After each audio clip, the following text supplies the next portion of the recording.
Welcome back to Jersey Matters. I'm Larry Menti. We continue our conversation now with Scott Rudder, the president of Canabusiness. They have been in the forefront of bringing recreational marijuana to New Jersey, and they are right at the finish line. When it happens, how much money will this new industry coming to New Jersey be worth? So you look at, there's 33 states that have some form of medical cannabis laws on the books, and now with Michigan, just this past election day, now there's going to be 10 states, and New Jersey would be the 11th. So where we're located, we have a high population. We're near population centers in New York and Pennsylvania and Delaware, and so we're a good place to be. So there are a lot of folks coming from out west here. There's also a lot of indigenous entrepreneurs in New Jersey who want to be in this business. They don't have the experience, so they're reaching out west. They're looking for people with experience, whether it's growing or other operational skill sets and dispensary operations, and how do you set up a security protocol and all these different things. So all this is going on right now. That we have, my association, we have hundreds of members, and most of those folks want to be in this industry. They want to be in business, and what they want to do is, and they're excited about this new, it's just so transformational. It's something that's brand new, and they want to be part of something special. How much money? How much money? How much money will the industry be worth? Again, in New Jersey, it's hard to say because we don't know exactly how many dispensaries we're going to have just yet. So once that comes to fruition, we'll know. But if you look at Colorado's numbers, right? So just their population, they have 5.5 million people. We have 9 million people. They had 70 some odd million visitors last year. We had almost 100 million visitors last year. So we are nearly double the size. We have tens of millions more visitors than they do. We expect if they did $1.5 billion in sales last year in a fully realized New Jersey market, it could be anywhere between 2 to 3 billion. I expect it'll be closer to 3 billion once it's all said and done. And how do you get a license? Well, can I get a license? Not everybody can get it, right? So you have to have a clean background, a few other things. But for the most part, the way this is shaping up, it will be available similar to like having a liquor license, right? So you have to go through a background check, and you have your financials together and all that kind of good stuff. You need to have a relationship within the community you want to operate. Is there a cost? Sure, like any other business. So there's going to be a cost. There's going to be there's going to be a license fee, and then there's just a cost of doing business. So just the setup. So.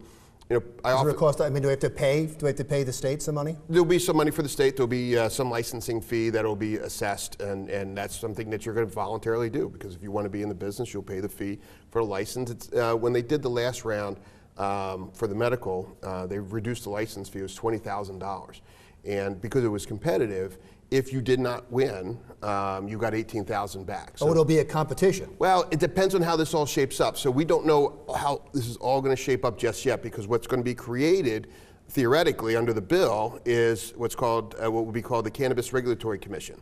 So the CRC is going to set up a whole bunch of these protocols. If they make this a competition or not amongst folks, it's kind of laid out in the law where if there's one license available for one town, there's one applicant, there's no competition. But if there's two, there'll be some criteria to be able to measure against. How fast is this going to happen? Let's just say the legislation gets passed. Let's say it gets passed December 17th. So it gets passed December 17th. So we'll just call it January 1st to make it easy, right? So January 1st, things start to move forward and it's going to be implemented. 6 months later, the Cannabis Regulatory Commission will have set the standards, and we'll start to see RFAs, requests for applications for cannabis dispensaries or growing facilities or whatnot, and that'll start to happen about the summertime of 2019. Meanwhile, theoretically, the current operators, the current alternative treatment centers, the medical dispensary operators, it would be permissible for them to sell to the adult use market as well, assuming that they maintain a certain supply for their patients, right? So one thing is very clear throughout all these discussions. We do not want to be disruptive to the medical cannabis industry for the patients' benefit. So we want to make sure whatever the products that are out there, that we have more than enough to make it affordable for patients to have access to the medication. People used to come from Pennsylvania and New York for the gas over the bridges and tunnels. Now they'll be coming for the gas and the pot. Do you expect Pennsylvania and New York just to be competitive, to do the same thing? Yeah, sure. So, the Governor Cuomo has said often that he'd like to see cannabis legalized. The incoming governor for Connecticut has said that he'd like to see cannabis legalized. Pennsylvania is a little bit different animal with their legislature, the governor and the legislature makeup. It may take a little longer for them, but look, the trend is here. I know Science. Delaware's pushing for it. Delaware's pushing for it. Science has said, right? So it's just fact, right? So cannabis is healthier than alcohol. Cannabis is healthier than opioids. People should be able to make adult decisions on how I want to recreate or how I want to medicate. It's happening, So the FDA recently approved a CBD, cannabis-derived medicine. So it's already being descheduled at the federal level. Next year, there's an expectation that the federal government will pass something called the States Act.